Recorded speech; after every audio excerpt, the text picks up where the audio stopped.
Welcome to Tanvi Cooking. Hi friends, welcome back to my channel.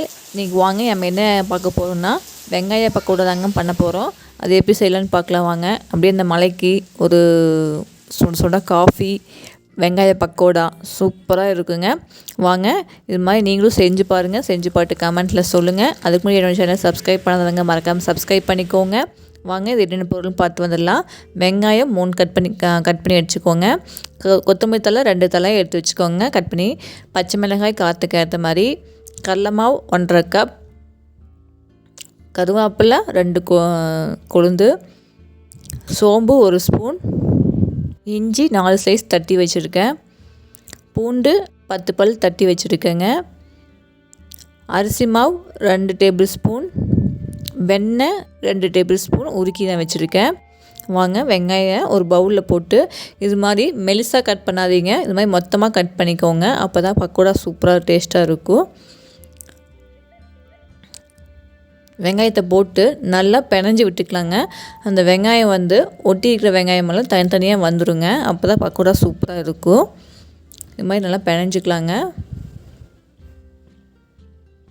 பிணைஞ்சிட்டு இப்போ கடலை மாவை 1 cup கடலை மாவு மட்டும் நம்ம சேர்த்திக்கலாங்க. கடைசியில் பார்த்துட்டு நம்ம அந்த 1/2 கப்பு சேர்த்திக்கலாம். ஃபஸ்ட்டு 1 கப்பு கடலை மாவு சேர்த்திட்டு இடித்து வச்ச பூண்டு இஞ்சி சேர்த்திக்கலாங்க. காரத்துக்கு ஏற்ற மாதிரி பச்சை மிளகாயும் சேர்த்திக்கலாம். கொத்தமல்லி தழை, கருவேப்பிலை தழை, சோம்பு இது மாதிரி கையில் போட்டு தேய்ச்சி சேர்த்திக்கலாம். இல்லைன்னா இடிகளில் போட்டு தேய்ச்சி சேர்த்திக்கலாங்க. சோம்போட ஸ்மெல் நல்லாயிருக்கும், அதுக்காக நம்ம சேர்த்துறோம். அரிசி மாவு 1 டேபிள் ஸ்பூன் மட்டும் சேர்த்திக்கோங்க, ரொம்ப அதிகமாக வேண்டாம்.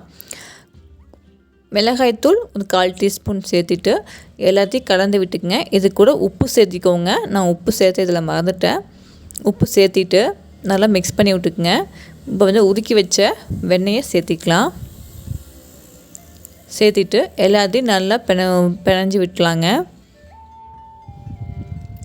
எல்லாத்தையும் நல்லா கிளறி விட்டு தண்ணி கொஞ்சமாக தெளித்து பிணைஞ்சிக்கலாங்க. ரொம்ப தண்ணி அதிகமாக போச்சுன்னா அப்புறம் போண்டா மாதிரி ஆயிடும். பக்கோடா இப்போ போண்டாவாக மாறிடும். அதனால் தண்ணி கொஞ்சமாக தெளித்து பிணைஞ்சிக்கலாங்க. நினச்சிட்டு இப்போ வெங்காயம் எனக்கு அதிகமாக தெரியுது. அதனால் அந்த 1/2 கப்பு கடலை மாவையும் நான் சேர்த்திக்கிறேங்க. அரிசி மாவு 1 டேபிள் ஸ்பூன் மறுபடியும் சேர்த்திக்கலாம். சேர்த்திட்டு எல்லாத்தையும் நல்லா பிணைஞ்சி விட்டுக்கலாங்க. கொஞ்சமாக தண்ணி ஊற்றிக்கோங்க. தண்ணி மட்டும் பார்த்து கவனமாக சேர்த்திக்கோங்க. தெளிச்சிட்டு நல்லா பிணைஞ்சி விட்டுக்கலாங்க. பிணைஞ்சிட்டு உப்பு பார்த்துக்கோங்க. உப்பு கரெக்டாக இருந்துச்சுன்னா விட்டுருங்க. இல்லைன்னா மறுபடியும் கொஞ்சம் சேர்த்திக்கலாம்.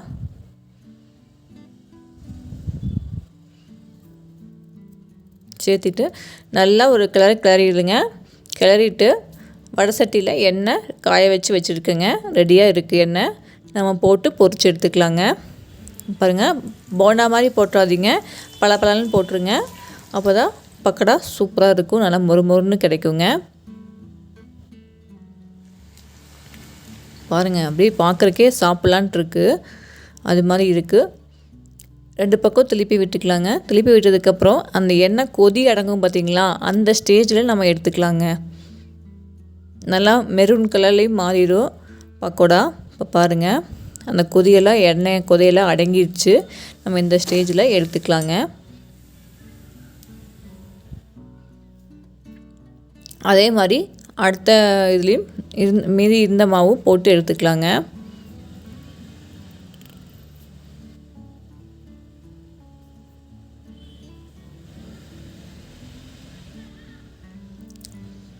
போட்டு 2 பக்கம் திருப்பி விட்டு அப்படியே சூப்பராக இருக்குதுங்க. பாருங்கள், நல்லா மொறுன்னு நல்லா காரசாரமாக எடுத்துக்கலாம். இது கூட ஒரு காஃபியோட பாருங்கள் எவ்வளோ டேஸ்ட்டாக மொறுன்னு இருக்குது அப்படின்னு. உங்களுக்கு லைவ்லேயே காட்டுறேன் பாருங்கள் எவ்வளோ மொறுன்னு இருக்குது அப்படின்னு.